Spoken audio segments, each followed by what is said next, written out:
Hello everyone, welcome to the channel English ocean hub. Guys, जैसा कि आप देख सकते हैं कि 5 मेरे पास में एडवांस्ड इंग्लिश स्ट्रक्चर हैं, जैसे दिमाग का दही करना, झटके में किसी चीज को कर देना, सुनी सुनाई बातों। आपने मतलब बहुत सुना होगा कि मैं सुनी सुनाई बातों पे विश्वास नहीं करता। जैसे खरी खोटी, हम बोलते हैं ना, उसने यार मुझे खरी खोटी सुना दी। और जिंदगी ऐसे ही जी जाती है, मतलब ऐसे ही कुछ किया जाना। तो इस तरीके के आपके एडवांस स्ट्रक्चर हैं, इनको हम सीखते हैं स्ट्रक्चर रूल के साथ में, और आपके एग्जाम्पल होंगे हिंदी और इंग्लिश दोनों में। तो चलिए, without further ado, let's get started. First advance structure is, जब आपको हिंदी में ऐसे एक्सप्रेशन आते हैं, कैसे उसने पहली एक झटके में हल कर दी, वो एक झटके में गायब हो गया, चोर एक झटके में भाग गया, मुझे चाल एक झटके में समझ आ गई। तो हम देख सकते हैं कि सभी जगह आपका क्या कॉमन आ रहा है, झटके में। ठीक है, एक झटके में, ये आपका सभी जगह कॉमन आ रहा है।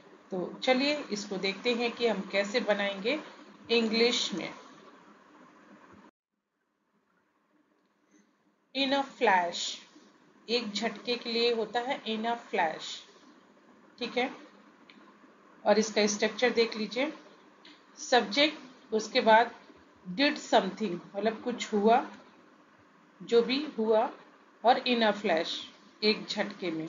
ठीक है, एग्जाम्पल देखिए। She solved the puzzle in a flash, उसने पहली एक झटके में हल कर दी। नेक्स्ट एग्जाम्पल है, ही डिसअपियर्ड इन अ फ्लैश, वो एक झटके में गायब हो गया। ये सारे आपके पास्ट के हैं कि ऐसा हो चुका है ऑलरेडी, इसीलिए आप देख रहे हैं सभी जगह V2 आपका यूज हुआ है। चलिए आगे देखिए, और एग्जाम्पल है, the thief ran away in a flash, चोर एक झटके में भाग गया। I understood the trick in a flash, मुझे चाल एक झटके में समझ आ गई। तो आई होप आपको भी आ गया होगा गाइस, एक झटके में मतलब इन अ फ्लैश। नेक्स्ट आपका स्ट्रक्चर है, जैसे हम बोलते हैं, मैं सुनी सुनाई बातों पर विश्वास नहीं करता हूँ। वो कभी भी सुनी सुनाई बातों पर प्रतिक्रिया नहीं देती। प्रतिक्रिया मतलब रिएक्शन। वो तो बस अफवाह है, सच्चाई नहीं, मतलब सुनी सुनाई बात है। लोग सिर्फ सुनी सुनाई बातों पर झगड़ रहे हैं। तो सभी में कॉमन सुनी सुनाई बातें। अब सुनी सुनाई बातों को इंग्लिश में क्या बोलेंगे, अगर आपको पता है तो आप कमेंट करके मुझे बताइएगा गाइस। चलिए हम यहाँ पे देख लेते हैं कि क्या बोलते हैं सुनी सुनाई बातों को। हियर से, सुनी सुनाई बातें हियर से। इसका स्ट्रक्चर है सब्जेक्ट देन एक, जैसे कि बिलीव करता हूँ, तो आपका बिलीव हो जाएगा, और अगर नहीं करता हूँ तो डजन नेगेटिव में बनाएंगे। ठीक है, तो मैंने लिख दिया है क्योंकि मैंने इसमें सारे शायद नेगेटिव ही लिए हैं। तो डजन बिलीव, और इन लगाएंगे हियर से के पहले। ठीक है, हियर से के पहले इन लगाएंगे प्रीपोजिशन। तो एग्जाम्पल देखिए, I don't believe in hearsay, मैं सुनी सुनाई बातों पर विश्वास नहीं करता। She never reacts to hearsay, वो कभी भी सुनी सुनाई बातों पर प्रतिक्रिया नहीं देती है। मतलब अगर यहाँ पे प्रीपोजिशन टू का भी यूज कर सकते हैं आप, लेकिन आपका डिपेंड करता है कि किस प्रोस्पेक्ट में आपका सेंटेंस फॉर्म किया गया है। ठीक है,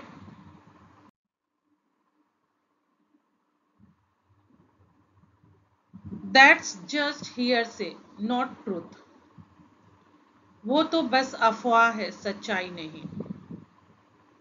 पीपल आर फाइटिंग ओवर,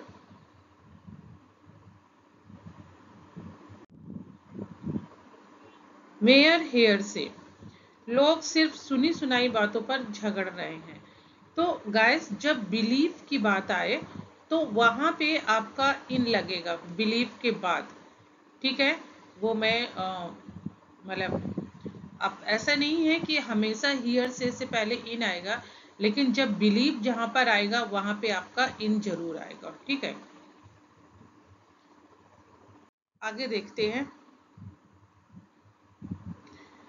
जब आपको ऐसे एक्सप्रेशन हिंदी में मिलते हैं जैसे कि तुम्हारी मदद मेरे लिए बहुत मायने रखती है, ये तोहफा उसके लिए बहुत मायने रखता है, तुम्हारी बातें बहुत मायने रखती हैं, उसकी मौजूदगी मीन्स प्रेजेंस टीम के लिए बहुत मायने रखती है। तो सभी जगह मायने रखना, ठीक है, कॉमन है मायने रखना। तो चलिए इसका इंग्लिश देखते हैं कैसे करेंगे। इसके लिए आप यूज करेंगे इट मीन्स अ लॉट, बहुत मायने रखता है। जैसे कि भाई आपका ये जो आपने मेरे लिए किया है ये मेरे लिए बहुत मायने रखता है। तो आप बोलेंगे whatever you have done it means a lot to me, ठीक है। तो इसका रूल देख लेते हैं। पहले इट, उसके बाद मीन्स, या फिर मैटर्स भी मतलब हो सकता है। बोलते हैं ना इट मैटर्स अ लॉट, तो मीन्स या मैटर दोनों में से कोई भी आप यूज कर सकते हैं। अ लॉट बहुत के लिए यूज हुआ है, और फिर किसके लिए मायने रखता है वो टू लगा के आप वो लगाएंगे प्रनाउन मी, हिम, हर, जो भी होगा, ठीक है। तो एग्जाम्पल देखिए, your help means a lot to me, आपकी तुम्हारी मदद मेरे लिए बहुत मायने रखती है। This gift means a lot to her, ये तोहफा उसके लिए बहुत मायने रखता है। नेक्स्ट है your words matters a lot, तुम्हारी बातें बहुत मायने रखती है। तो इसमें मैंने मैटर का भी यूज कर लिया है और मीन्स का भी यूज कर लिया है, तो दोनों आप सीख जाएंगे। His presence means a lot to the team, उसकी उपस्थिति या मौजूदगी टीम के लिए बहुत मायने रखती है। उसके बाद नेक्स्ट स्ट्रक्चर गाइस आता है आपका, जब आप बोलते हैं इस तरीके के सेंटेंसेस, यही बात करने का तरीका है, ठीक है। हम बच्चों से अक्सर बोलते हैं ना, तुम्हारा यही बात करने का तरीका है क्या। लोगों के साथ ऐसे ही पेश आना चाहिए, काम ऐसे ही होना चाहिए, जिंदगी ऐसे ही जी जाती है। तो ऐसे ही मतलब यही तरीका या ऐसे ही के लिए आप इंग्लिश में यूज करेंगे expression that's the way, that's the way, यही तरीका, ठीक है, दैट्स द वे। और इसका जो रूल है सेंटेंस फॉर्म करने का वो है दैट्स द वे, और उसके बाद जो भी करने का है टू डू समथिंग या इट शुड बी डन, मतलब ऐसा होना चाहिए या यही है, जो भी होगा उसके अकॉर्डिंग आप इसको यूज करेंगे, ठीक है। That's the way to speak, यही बात करने का तरीका है। नेक्स्ट है that's the way to treat people, लोगों के साथ ऐसे ही पेश आना चाहिए या यही तरीका है लोगों के साथ बिहेव करने का, लोगों को डील करने का। That's the way it should be done, ऐसे ही होना चाहिए मतलब इसी तरीके से होना चाहिए। That's the way to live life, ऐसे ही जिंदगी जीनी चाहिए या जी जाती है। तो दैट्स द वे, यही तरीका। That's the way to deal people, that's the way to talk with people, मतलब यही तरीका है। उसके बाद नेक्स्ट आता है जब आपके ऐसे एक्सप्रेशन आते हैं, देखिए, इस गर्मी ने मेरा दिमाग का दही कर दिया, दिमाग का दही बहुत ज़्यादा यूज़ करते हैं जब हम गुस्से में होते हैं इन सेंटेंसेस को, दिमाग का दही होना। उसने कल मेरा दिमाग का दही कर दिया था, जाम ने लोगों का दिमाग का दही कर दिया, उस बच्चे ने पूरी ट्रेन में मेरा दिमाग का दही कर दिया। तो गाइस जब इस तरीके के एक्सप्रेशन हिंदी में आते हैं तो चलिए देखते हैं इंग्लिश में उनको कैसे हम बनाते हैं, क्या रूल है गाइस। कई सारे तरीके से ये बनते हैं। वैसे तो सिंपली अगर आपको कहना है कि भाई मेरा दिमाग का दही मत करो तो आप बोल सकते हैं डोंट ट्रैक माई माइंड, या I mean get someone nerves and get someone skin under apps, मतलब बहुत सारे तरीके हैं। लेकिन इसमें है ड्राइव समवन क्रेजी, किसी को एक तरीके से पागल कर देना। दिमाग का दही वही होता है ना, मतलब परेशान कर देना। तो ड्राइव समवन क्रेजी, पागल कर देना किसी को। इसका जो रूल है वो है, आप सब्जेक्ट लिखेंगे, उसके बाद ड्राइव, ये देख रहे हैं ना, ये एज पर टेंस आपका चेंज होगा। अगर कर दिया पास्ट में आप जाएंगे तो ड्रोव हो जाएगा, ठीक है। अगर आप प्रेजेंट परफेक्ट में बनाएंगे तो ड्रिवन हो जाएगा। और उसके बाद आपका ऑब्जेक्ट है, मतलब किसने कर दिया, और उसके बाद क्रेजी लगेगा।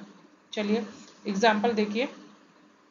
This heat drove me crazy, इस गर्मी ने मेरा दिमाग खराब कर दिया।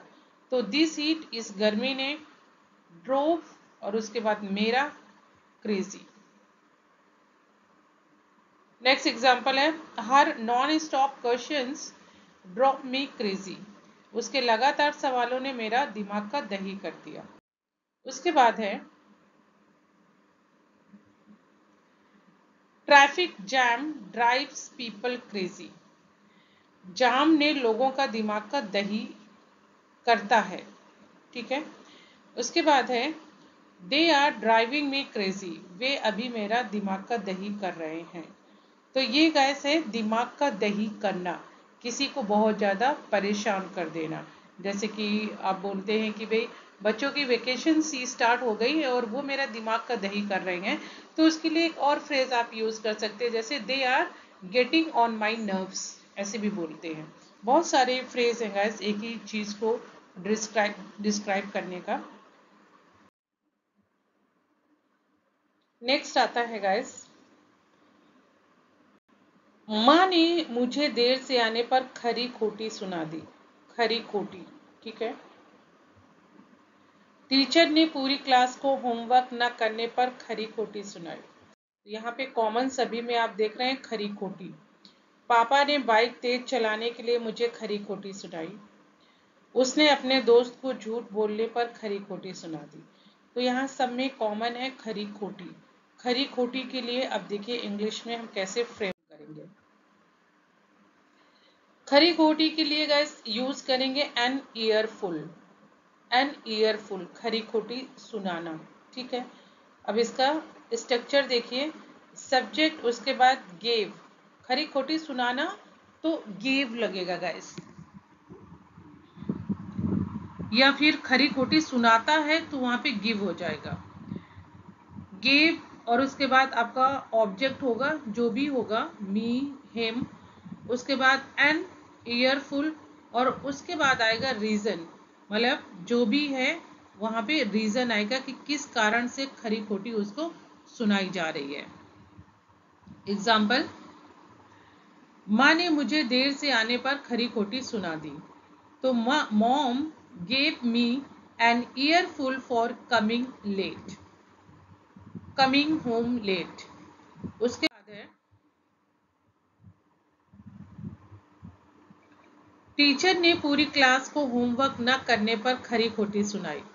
The teacher gave the whole class an earful for not doing the homework.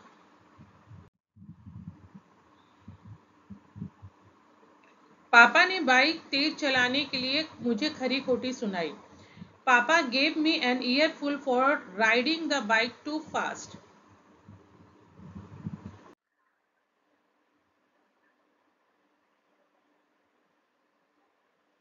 उसके बाद लास्ट एग्जाम्पल है, उसने अपने दोस्त को झूठ बोलने पर खरी खोटी सुना दी। तो इसको आप बनाएंगे, she gave her friend an earful for lying to her. तो ये गाइस था आज का 5 to 6 आई थिंक आपके एडवांस इंग्लिश स्ट्रक्चर्स थे। आई होप ये गाइस वीडियो आपको बहुत ज़्यादा फ्रूटफुल लगेगा और लगे तो प्लीज़ कमेंट करके अपना फीडबैक दीजिएगा। Thank you guys, thank you for watching.